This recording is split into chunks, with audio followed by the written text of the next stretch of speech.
High court ప్రధాన న్యాయమూర్తి పదవీ విరమణ వయసు 62 సంవత్సరాలు. 4 ఈశాన్య రాష్ట్రాలకు కలిపి ఉమ్మడి హైకోర్టు ఇచ్చట ఉన్నది. గౌహతి అర్బన్ వాటర్ కమిషన్ ప్రకారం పట్టణ ప్రాంతాల్లో ప్రతి వ్యక్తికి రోజుకి అవసరమైన నీరు లీటర్లలో 135 లీటర్లు. ప్రత్తిని మొదటిసారిగా పండించిన వారు సింధు ప్రజలు. భారత సనాతన ధర్మంలో వీరిని గొప్ప మత సంస్కృతులుగా భావిస్తారు. ఆది శంకరాచార్యులు.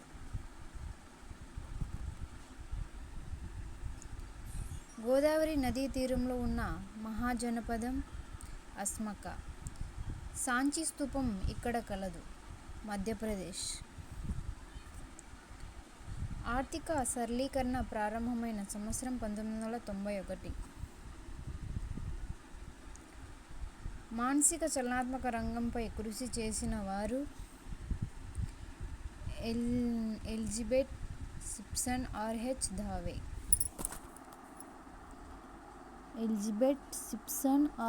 దావే.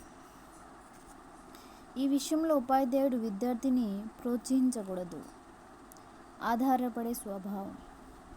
బోధనల స్థాయిలో వారీగా వర్గీకరణ చేసి బోధించాలని సూచించిన వారు ఎన్సిఎఫ్ 2005 సిఫారసులు. సాంఘిక శాస్త్ర అధ్యయనం తర్వాత వచ్చే ఫలితాలు, విలువలు.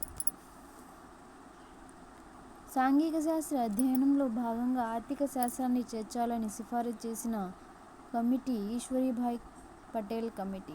జాన్ డూయి ప్రకారం సమస్య పరిష్కార పద్ధతిలోని ముఖ్యమైన సోపానాలు 4. రూదర్ఫర్డ్ అల్లూరి సీతారామరాజు సంభాషణను విద్యార్థులు తరగతి గదిలో అభినయించి చూపడం అనేది ఈ బోధనా వ్యూహం కిందికి వస్తుంది. పాత్రపోషణ. వనరుల పద్ధతిని మొదట ఈ దేశంలో ప్రవేశపెట్టారు. అమెరికా. ఆనాటి రాజులు ఉపయోగించిన ఆభరణాలు, పురాతన భవనాలు, నాణాలు, శాసనాలు అన్నీ ఈ కోవకు చెందుతాయి. చారిత్రక ప్రాధాన్యత గల వస్తువులు. ఈ క్రింది వాటిలో అతి సనాతనమైన మూల్యాంకన పద్ధతి మౌలిక పరీక్షలు. చారిత్రక బోధనా పద్ధతిలోని రకాలు 4. విద్యా లక్ష్యాలు ఎంతవరకు సాధించటం జరిగిందో తెలుసుకునే విధానమే మూల్యాంకనమని నిర్వచించిన వారు రాల్ఫ్ టైలర్.